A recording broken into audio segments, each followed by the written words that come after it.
ఎలా ఉంది నీ ఎక్స్ప్రెషన్? నీ మనోభావాలు ఏంటో చెప్తావా? చెప్పవే. ఏం చెప్పాలి, పొద్దున్ననగా తీసుకొచ్చి కూర్చోబెట్టిందే కాక ఆ కిటికీలు లెక్క పెట్టాలంట, ఆ రాడ్లు లెక్క పెట్టాలంట, పైగా ట్రైన్ వచ్చేసిందని చెప్పింది.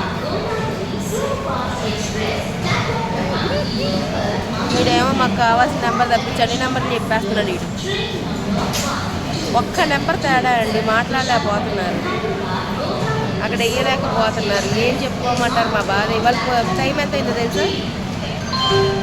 చీకట్లో వచ్చాం, నన్ను ఎత్తికి ఎక్కాడు సూర్యుడు.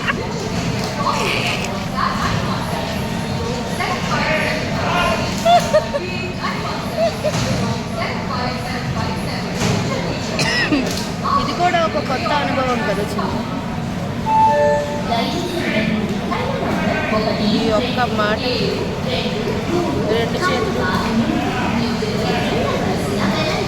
Hello everyone, welcome back to my channel. ఎలా ఉన్నారు అందరూ? నేను చాలా బాగున్నాను. సో ఈరోజు నేను సంగీతం క్లాసెస్ నేర్చుకుంటున్నాను కదా.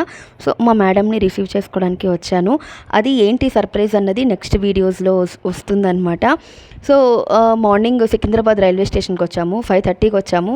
5:30కి వచ్చి 7 దాకా కూర్చున్నాం అనమాట. ట్రైన్ లేట్ 3 గంటలు.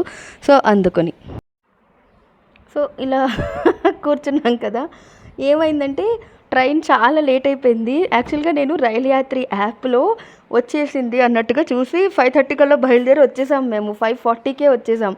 ఇక్కడికి వచ్చి చూసాక రైలు యాత్రి అప్డేట్ అవ్వలేదు, 2 అవర్స్ లేట్ అని చూపించింది అనమాట. సో మా చెల్లి రకరకాలుగా నన్ను చూస్తోంది. నేనే వెయిట్ చేయడం కాకుండా దాన్ని కూడా వెయిట్ చేపిస్తున్నాను. ఫైనల్గా ట్రైన్ వచ్చిందని తెలిసి పరుగులు పెడుతున్నాము. అది అండి. సో ఈ గోదావరి ఎక్స్ప్రెస్ చాలా లేట్ అయ్యింది. ఈ మధ్యలో నడుస్తున్నాం అనమాట.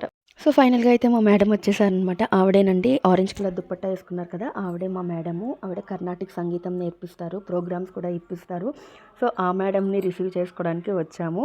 ఈలోపు ఇదంతా జరిగిందనమాట, సరదాగా అలా మంచిగా. సో నెక్స్ట్ అప్డేట్, ఈ మేడం ఏ ప్రోగ్రామ్ ఇప్పించారో, ఎక్కడ ఇప్పించారో, ఏం పాడామన్నది నెక్స్ట్ వీడియోలో చూసేద్దాము. నా వీడియోని ఫాలో అయ్యి సబ్స్క్రైబ్